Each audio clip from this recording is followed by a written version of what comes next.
There is no epic loot here, only puns, by Ch.235, Chapter 235, Primmed. Deep-sea agent Lobster moved quietly along the side of the ruined ship, water sloshing around his legs as he stepped through the flooded hold. Salt clung to everything. The planks underfoot were warped but firm, holding just well enough to suggest someone had made sure they wouldn't fall apart. A lantern bobbed on a rope above, casting soft circles of light across the curved walls. The hull creaked, not from stress, but rhythm, like breathing.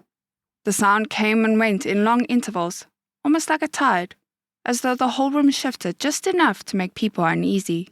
Whether it was magic or clever construction, Jims had stopped wondering. It wasn't the weirdest thing he'd seen lately. A fishing net draped over the railing to his left, tangled with half-rotted oars and barnacle-covered glass bottles. Some still held corks, others didn't. The water shimmered faintly around them, suggesting something old and half-awake rested nearby. He crouched beside a half-sunken crate, one hand resting on the haft of his long weapon. The space wasn't hostile, in the usual sense. Jims, or deep-sea agent Lobster, as the others had joked, was used to being the quiet one in the back row.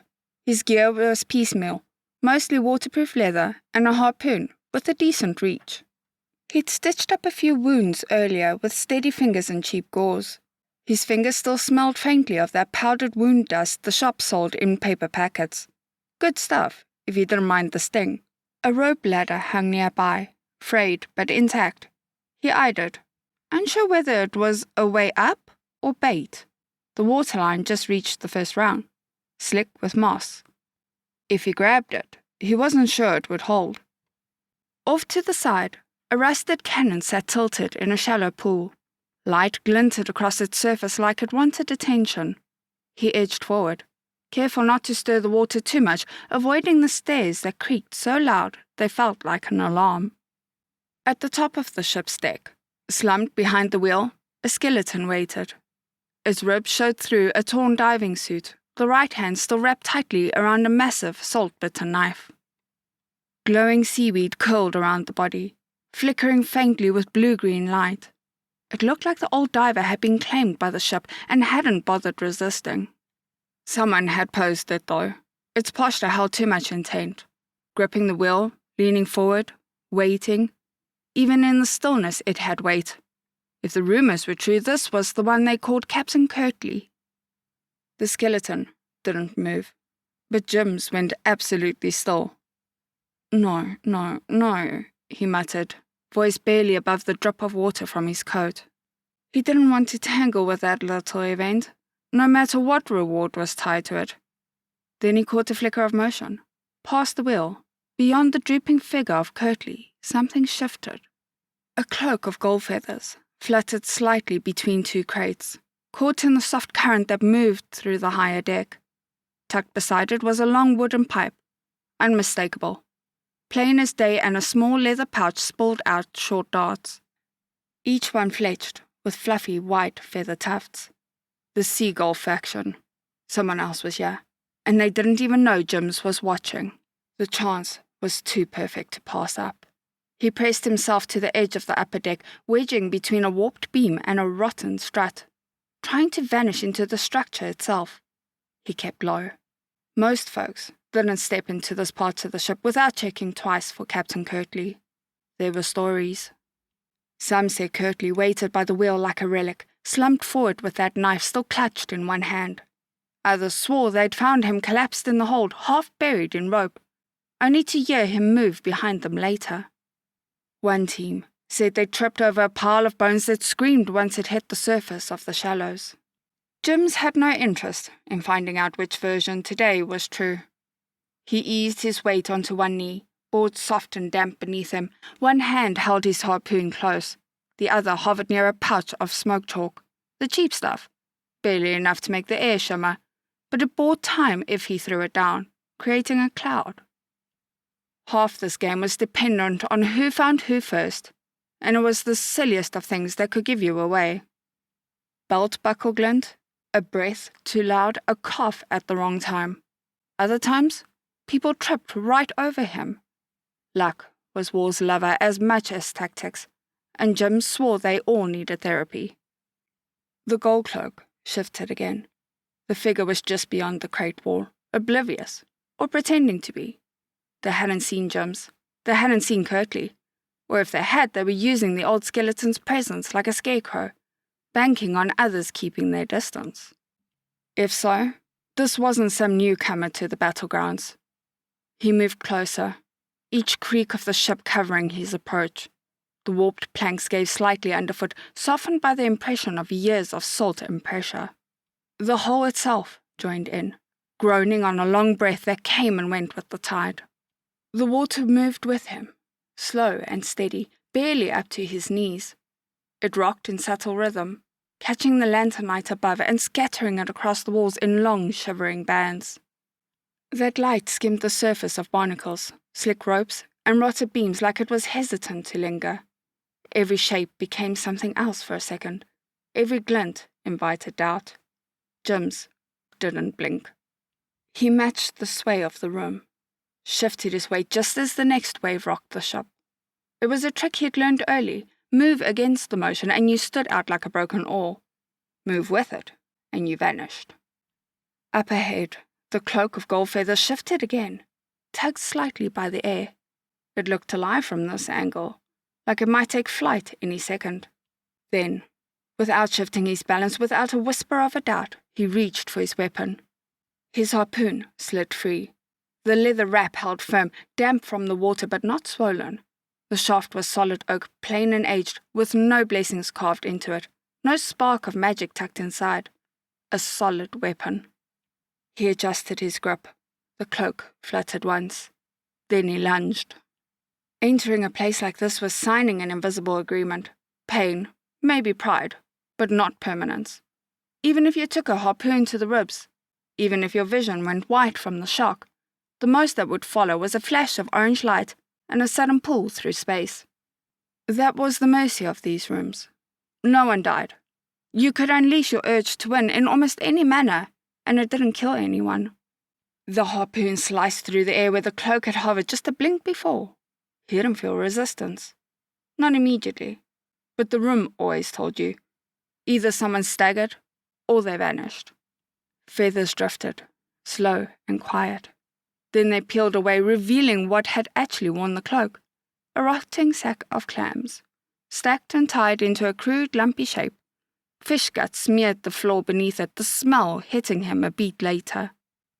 A rare sea golf cloak, wasted, used as bait to lure him in.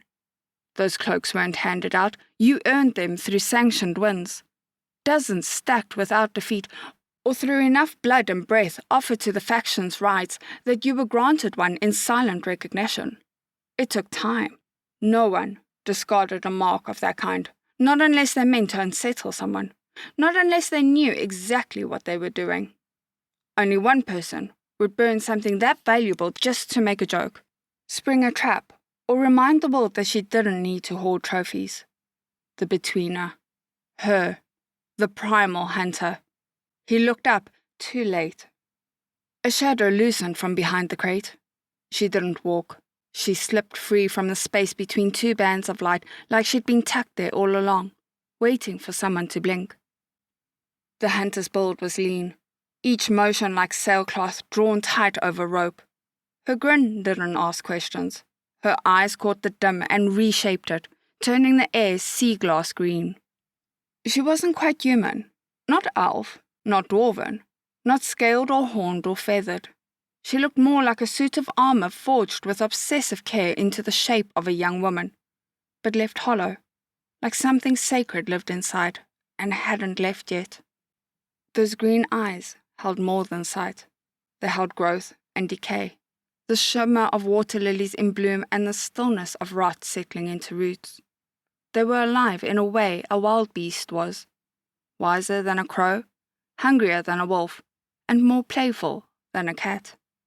Then came the drums. Not real ones, not played, but remembered. Something echoing through the bones, a beat that belonged to somewhere deep under the ground where monsters roamed. Then came the orange flash, forced removal. Jim's hit the mat outside the match zone, ribs clenched, air pulled from his lungs like a net had closed. Sunlight pressed in, far too bright after the deep interior of the ship. He blinked. "I got primmed," he muttered, barely loud enough for himself. Around him, voices lifted. Some laughed, some sighed, a few cursed. The woman had left her mark. Again. "That one has potential," Prim said, and Delta couldn't stop staring. The form of her shell shimmered in soft green copper, threaded through with veins of dim orange that pulsed faintly when she shifted. It looked forged, sculpted even, but not from anything Delta could understand. The whole thing had been commissioned by the demon-smith, Runliak, using nothing but Delta's own mana as material to create a vessel for the battleground. Which didn't make sense. She made things from mana only because she never stopped holding them together. Her mind was the binding. Her presence was the structure. If she ever slipped, even for a moment, the dungeon would either collapse or turn still, reduced to a grainy, weak dust like Silver's dungeon. Dead mana would cling to the walls like frost.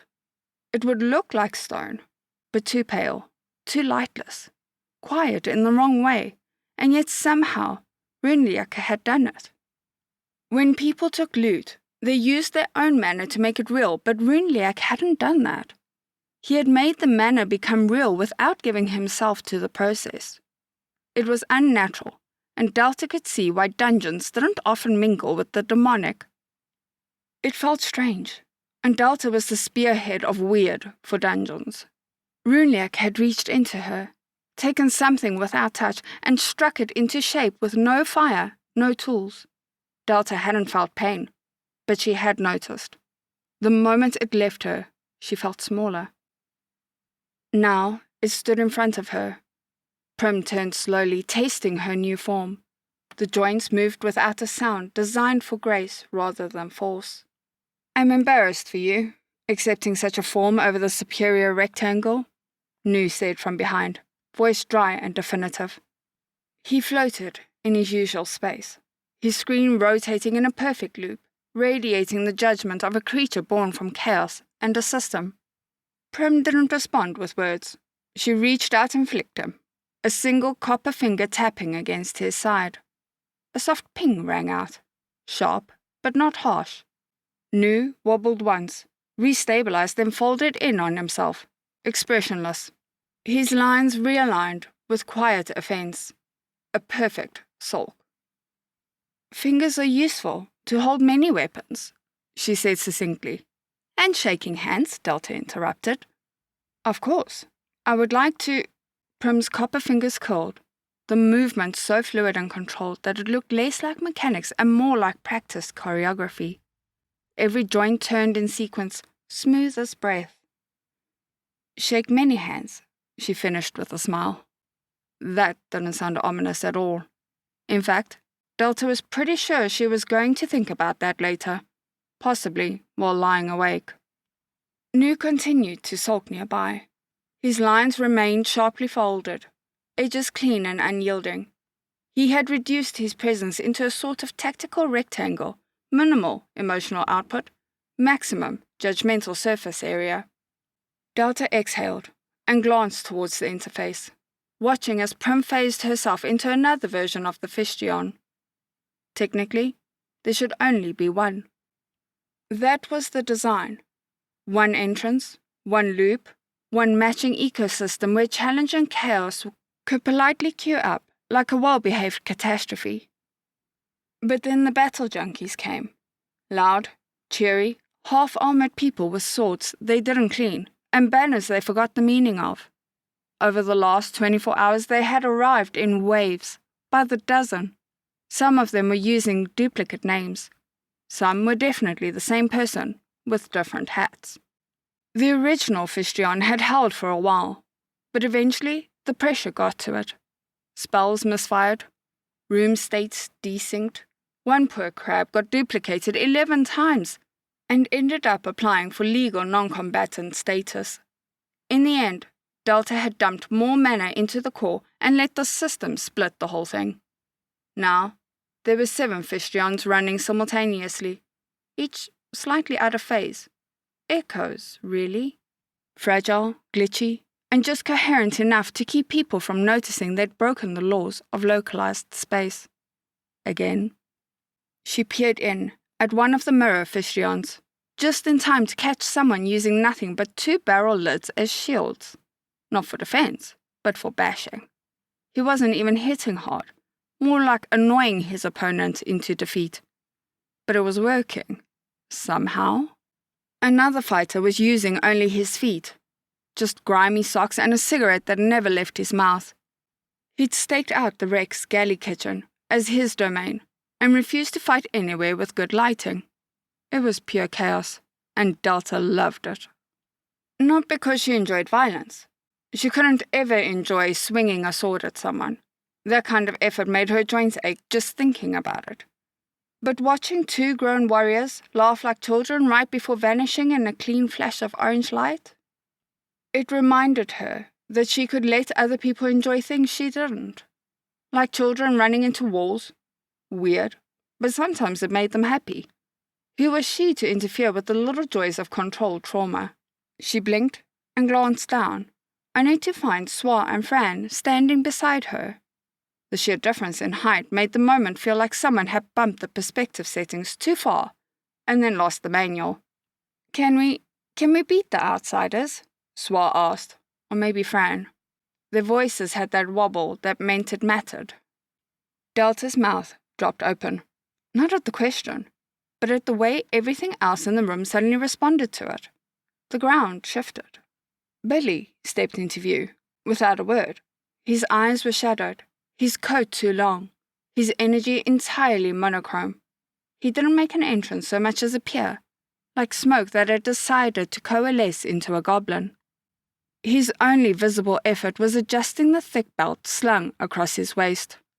No one knew what was in the pouches. Behind him, Num followed, taller than any goblin should be, face kind and unreadable in equal parts. He gave Delta a small wave, genuinely cheerful, and nodded at Swa and Fran like a little brother who fully expected to see them graduate from stabbing practice with honors. Hob and Gob arrived next, shoulders touching. They didn't say anything either. They just cracked their knuckles in perfect sync and looked around like they were already halfway into the fight.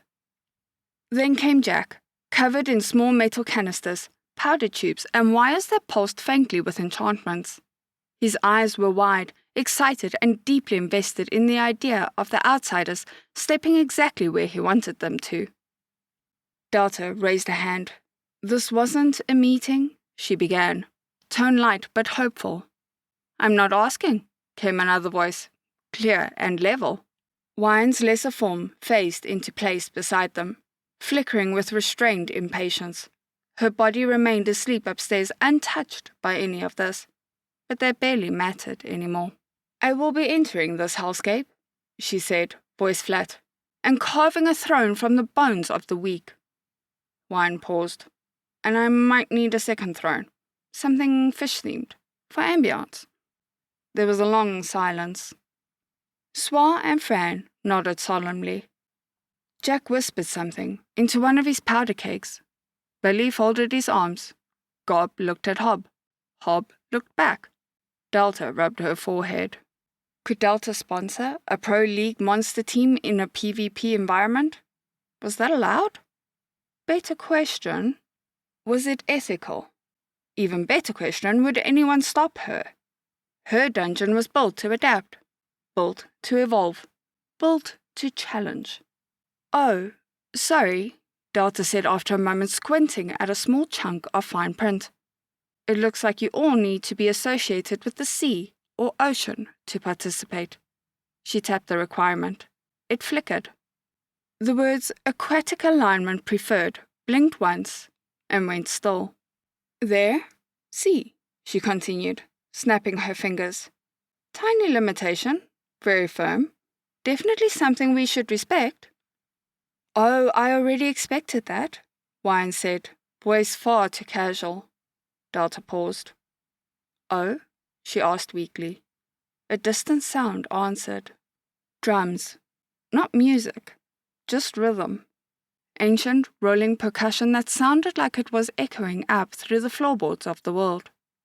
Then came the hiss and rush of ocean spray, followed by a creak that suggested someone was daring gravity to complain. From the fourth floor, something responded. "New?" Delta said.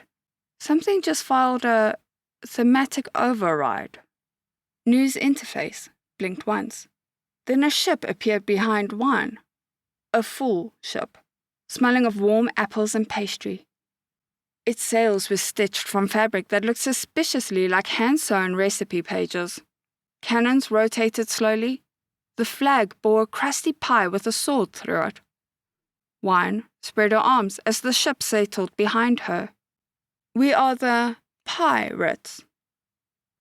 Warning: team mode unlocked. Rules adjusted. Theme accepted. Oceanic alignment granted via interpretive clause. Rewards: 1 boss skip ticket. End of chapter.